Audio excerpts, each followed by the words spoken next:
Todo lo que le sucedía a Pablo redundaba en su salvación. ¿Por medio de qué? Por medio de la abundante suministración del Espíritu de Jesucristo. Y esto conforme a su anhelo y esperanza de que en nada sería avergonzado. Antes bien, con toda confianza, como siempre, ahora también será magnificado Cristo en mi cuerpo.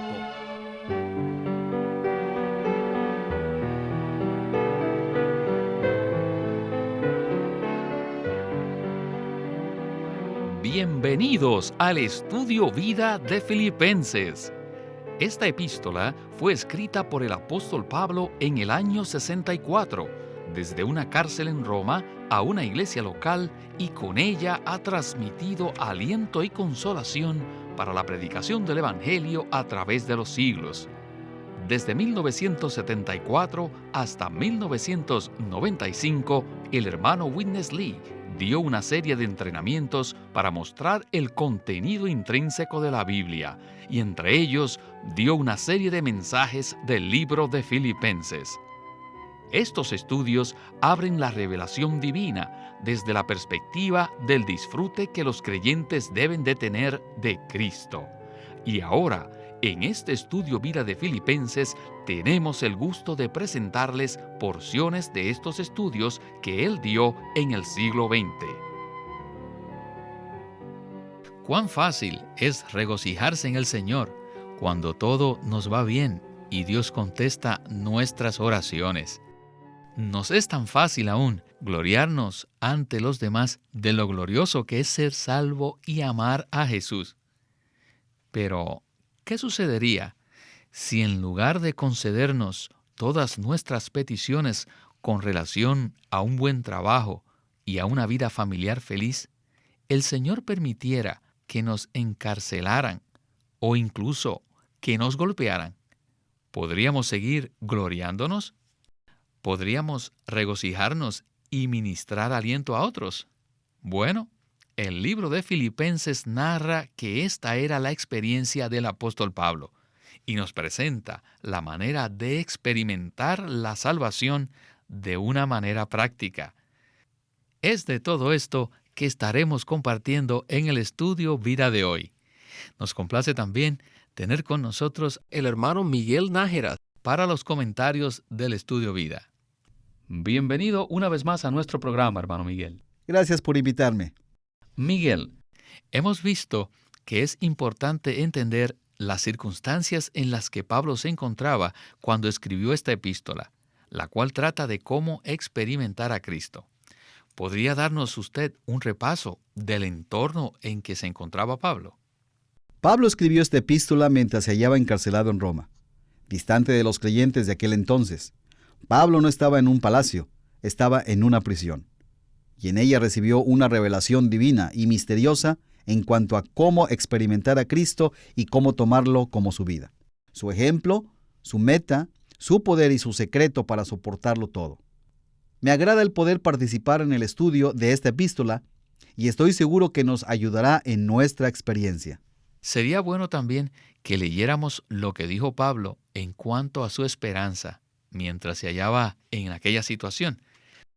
Leeré Filipenses 1, del 19 al 21, que dice: Porque sé que por vuestra petición y la abundante suministración del Espíritu de Jesucristo, esto resultará en mi salvación, conforme a mi anhelo y esperanza de que nada seré avergonzado.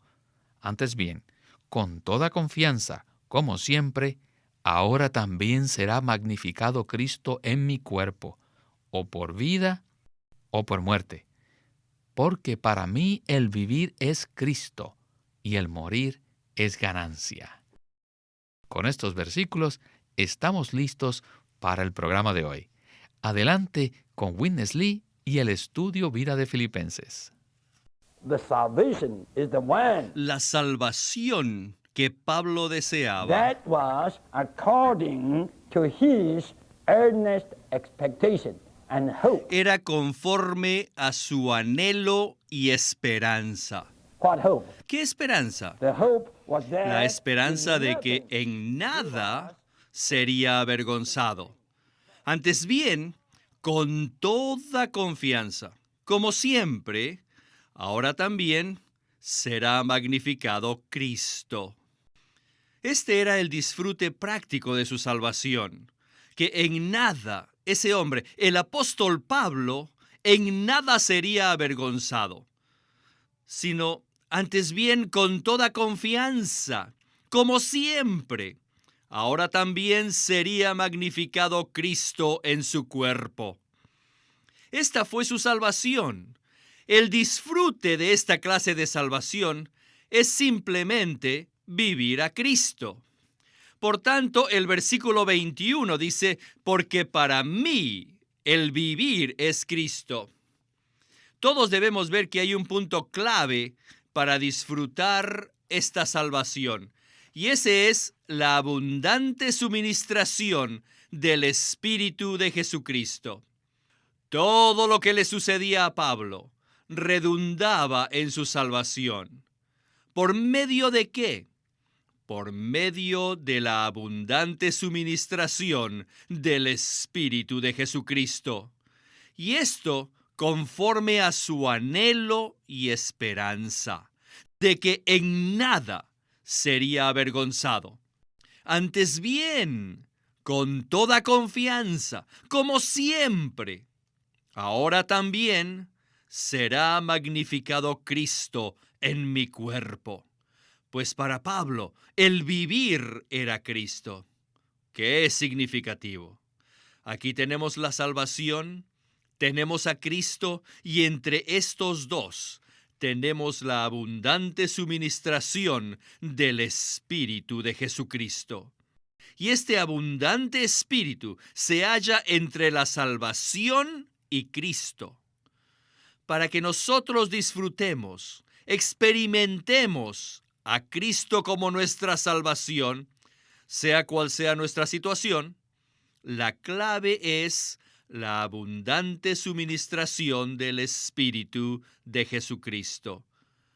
Hoy el Espíritu está en nosotros, así como estaba en Pablo durante su encarcelamiento, de manera que allí él disfrutó su salvación de esta manera, según él anhelaba y esperaba.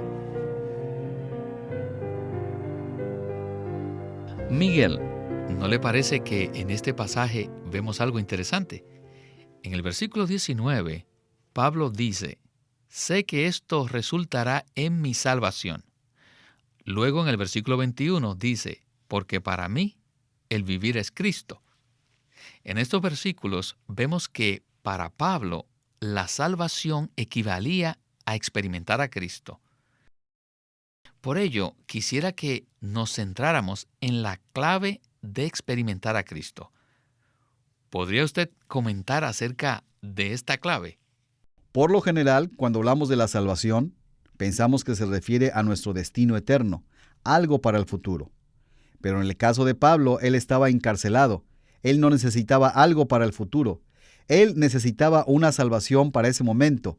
Y para Pablo, la salvación equivalía a una persona.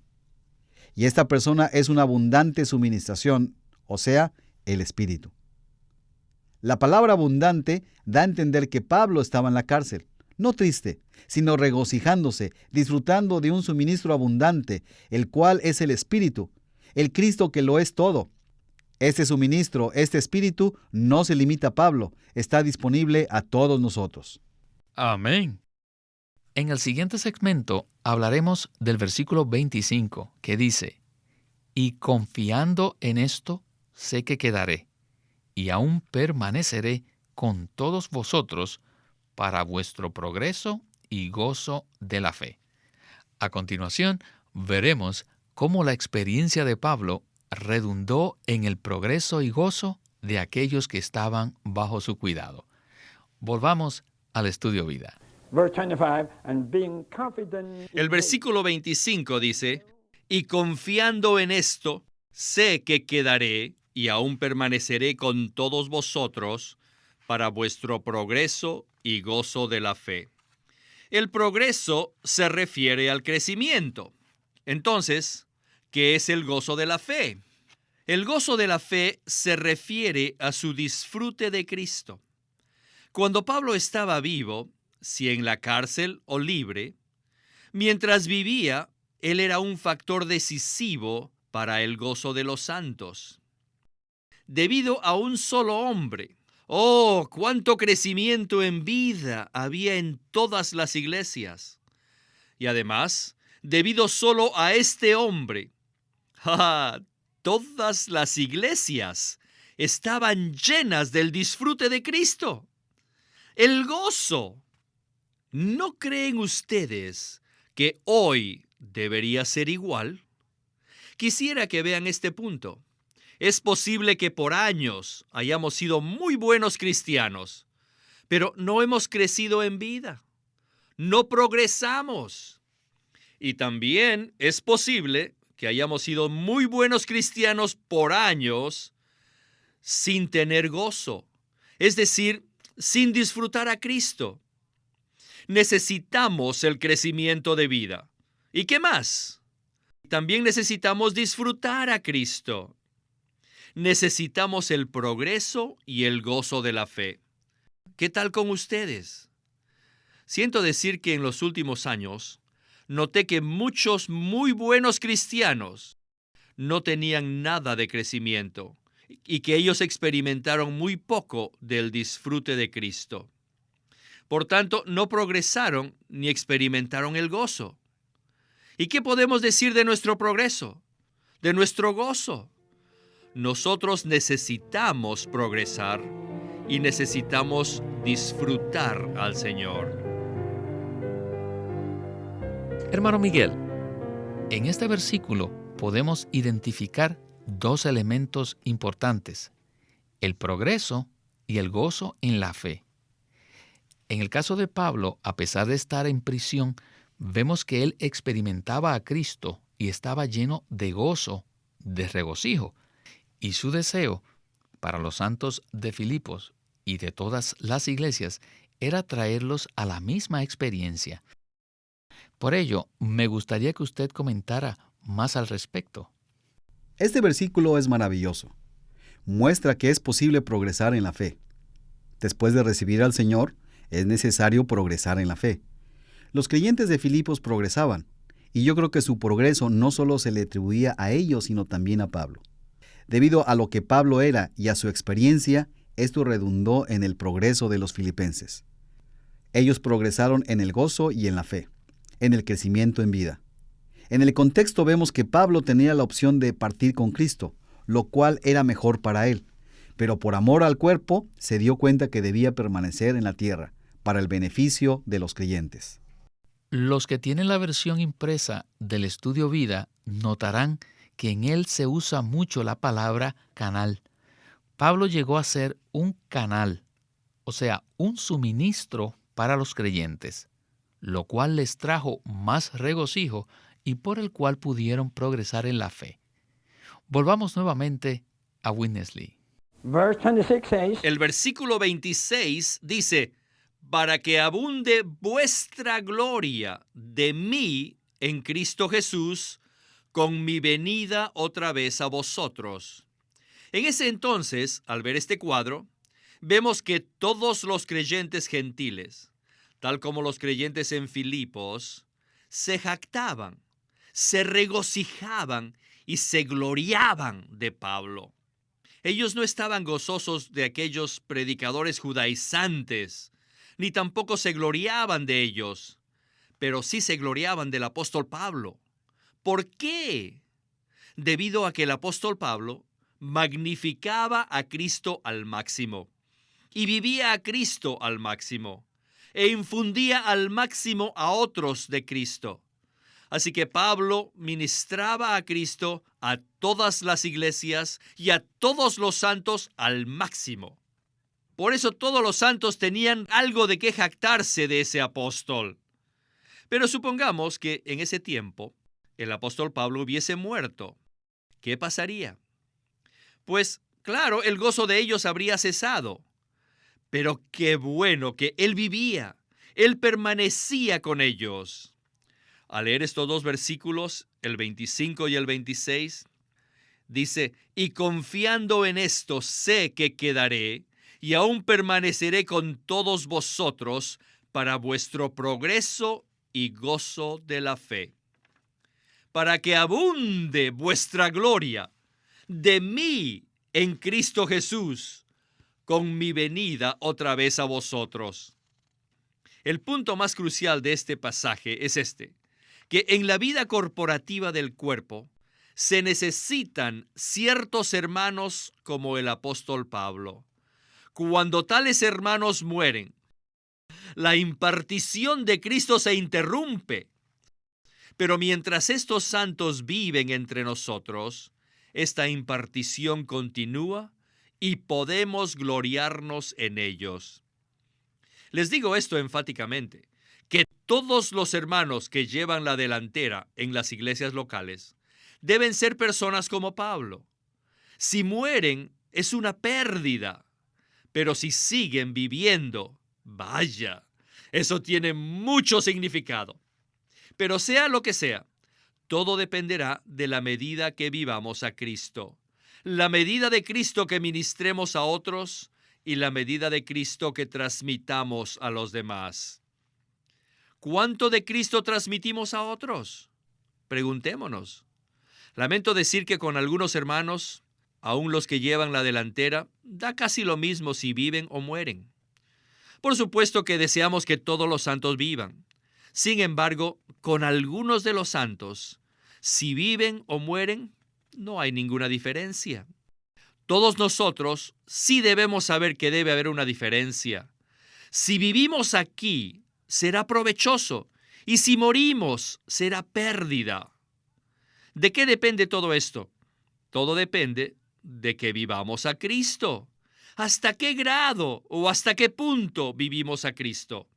¿Hasta qué grado puede Cristo ser magnificado en nosotros? ¿Hasta qué punto es Cristo no solo predicado, sino transmitido a otros? ¿Puede ser Cristo transmitido de la profundidad de nuestro ser al ser de la gente? Les digo, esto es lo que hace la diferencia.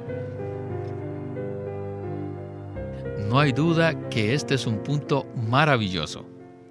Pablo no solo vivía a Cristo y lo disfrutaba él mismo, sino que se convirtió en un canal de suministro, uno que transmitía al Cristo que experimentaba a las iglesias y a los creyentes con los que estaba relacionado. En este sentido, quisiéramos mencionar que hoy en día hay muchos líderes cristianos, líderes prominentes y respetados por sus dones, su elocuencia e incluso por el poder que se manifiestan en su ministerio. Miguel, le pregunto a usted, ¿era Pablo esta clase de líder, esta clase de canal? Bueno, en una cárcel no es posible ejercer los dones, la elocuencia o el poder. Me impresiona la palabra de Pablo cuando dice, para mí el vivir es Cristo. Este es un concepto extraordinario. Cuando yo vivo a Miguel y usted a Víctor. Pero aquí tenemos a una persona que vivía a Cristo. Esto muestra que todo el poder de Pablo estaba unido a Cristo. Por lo general, los creyentes reciben a Cristo como vida y luego se estancan. Pero el caso de Pablo era diferente. Después de recibir la vida de Cristo, él progresó. Él llegó a expresar a Cristo en su vivir. Pablo y Cristo compartían una sola vida y llevaban un solo vivir. Cuando uno veía a Pablo, veía a Cristo, porque Pablo magnificaba a Cristo. Esta es una maravilla. Pablo magnificó a Cristo. Para la gente, para los guardias romanos, Cristo era insignificante, pero aquí estaba un hombre que magnificó a Cristo, y Cristo llegó a ser grande, exaltado por medio de la vida de Pablo, quien llegó a ser un canal de suministro, de tal modo, ¿qué importaba si él seguía viviendo o si moría? Cuando vivía, él era ese canal que vivía Cristo y que lo suministraba a los demás. Hoy todos debemos tomar a Pablo como ejemplo. Si queremos ser canales que beneficien al cuerpo de Cristo, debemos vivir a Cristo. Es cierto. Pablo no fue solo un canal que benefició a los creyentes de aquel entonces, sino que aún a nosotros nos beneficia hasta el día de hoy. por supuesto, por medio de sus escritos. Tenemos que testificar que nos ha ayudado mucho su experiencia. ¿No es así? Indudablemente, Cristo vivía a Pablo por dentro y Pablo expresaba a Cristo en su vivir. Vivían juntos como una sola persona. Cristo vivía en Pablo. Pablo necesitaba que Cristo fuera su vida y Cristo necesitaba que Pablo lo magnificara. Esto se necesita hoy también. De lo contrario, ante la gente, Cristo será muy pequeño. Todos necesitamos a Cristo en nosotros. Él vive en nosotros, pero ahora Él debe ser nuestro vivir. Debemos expresarlo en nuestra vida. Debemos magnificarlo. Hoy todos podemos magnificar a Cristo, o sea, mostrarlo grande ante la gente. Amén. Bueno, hermano Miguel, se nos ha acabado el tiempo y lo más que podemos decir es muchas gracias por haber estado con nosotros y que se repita su visita. Gracias por invitarme nuevamente.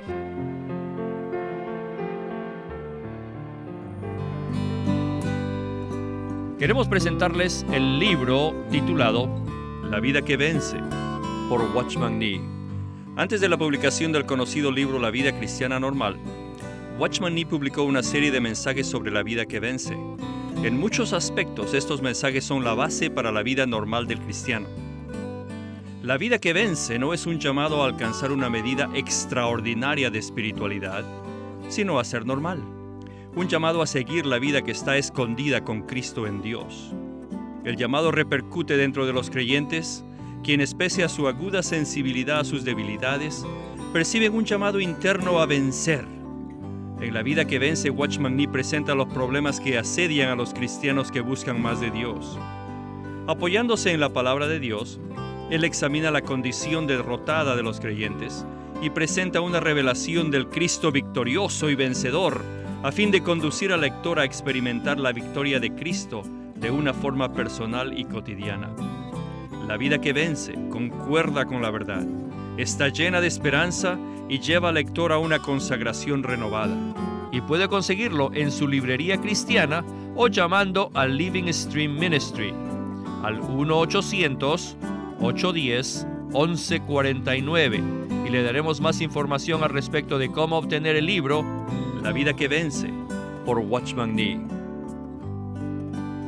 Watchman Nee llegó a ser cristiano en la China continental en 1920, a los 17 años de edad, y ese mismo año comenzó a producir sus primeros escritos. En casi 30 años de ministerio se demostró claramente que él era un don especial que el Señor dio a su cuerpo con el fin de adelantar su obra en esta era. En 1952 fue encarcelado por su fe en Cristo y permaneció en la prisión hasta su muerte en 1972. Sus palabras, sus escritos, continúan siendo una rica fuente de revelación y provisión espiritual para el pueblo cristiano de todo el mundo. Witness Lee nació en 1905 y fue criado en una familia cristiana. A la edad de 19 años fue completamente capturado para Cristo, a quien se entregó incondicionalmente para predicar el Evangelio el resto de su vida. Al comienzo de su servicio al Señor, conoció a Watchman Nee, quien ya era reconocido predicador, maestro y escritor, y con él sirvió en la casa publicadora llamada Librería Evangélica de Shanghai. En 1949, Witness Lee fue enviado por el hermano Nee y sus colaboradores a que saliese del país a Taiwán para asegurarse que lo que el Señor les había dado no se perdiera. Y allí comenzó la obra de predicación y publicación, por lo que también experimentó la abundante bendición del Señor. En 1962, el hermano Lee recibió la carga de ir al occidente y fue y se estableció en California. Durante sus 35 años de servicio en los Estados Unidos, ministró en reuniones semanales, conferencias, entrenamientos, dio miles de mensajes y publicó más de 400 libros, los cuales se han traducido a más de 14 idiomas. Su última conferencia, antes de fallecer, fue en febrero de 1997 a la edad de 91 años. Él nos ha dejado una presentación prolífica de la verdad en la Biblia, y su obra principal, el Estudio Vida de la Biblia, tiene más de 25,000 páginas de comentarios de todos los libros de la Biblia, desde el punto de vista del disfrute de Dios que los creyentes deben tener y de la experiencia de la vida divina en Cristo por medio del Espíritu Santo. También fue el editor principal de una nueva traducción de la Biblia en chino llamada La Versión Recobro, la que también está en español y otras lenguas. Esta contiene un gran número de notas explicatorias y referencias marginales que son muy espirituales. En 1965, el hermano Lee estableció el Living Stream Ministry, una corporación sin fines de lucro en Anaheim que oficialmente representa el ministerio de Watchman Nee como el de sí mismo. Este ministerio enfatiza la experiencia de Cristo como vida y la unidad práctica de los creyentes. Este énfasis llevó a las iglesias bajo su cuidado a que crezcan en la vida cristiana y su función en el cuerpo de Cristo. Él tenía la convicción de que la meta de Dios no es tener solo grupos o fraternalismos cristianos, sino el cuerpo de Cristo. Con el tiempo, los creyentes se reunieron simplemente como las iglesias en su localidad, como respuesta a esta convicción. En los últimos años, muchas iglesias con esta visión se han levantado en Rusia y en muchos países de Europa Oriental. El estudio Vida de la Biblia es una producción de Living Stream Ministry que presenta el ministerio de Watchman Nee y Witness Lee. A través de los mensajes del estudio Vida, Witness Lee recalcó la importancia de que nosotros crezcamos en vida y ejerzamos nuestra función como cristianos a fin de que el cuerpo de Cristo pueda edificarse a sí mismo en amor. Queremos animarlos a que visiten nuestra página de internet libroslsm.com. Allí encontrarán los libros impresos del ministerio de Watchman Nee y Witness Lee, la Santa Biblia versión recobro con sus notas explicativas, y también encontrarán folletos, himnos, varias publicaciones periódicas y libros en formato electrónico. Por favor, visiten nuestra página de internet libroslsm.com. Una vez más, libroslsm.com. O llámenos a nuestro teléfono gratuito 1-800-810-1149. 1-800-810-1149. Además, si desean, pueden comunicarse con nosotros enviándonos un correo electrónico a estudiovida@lsm.org. Una vez más, estudiovida@lsm.org.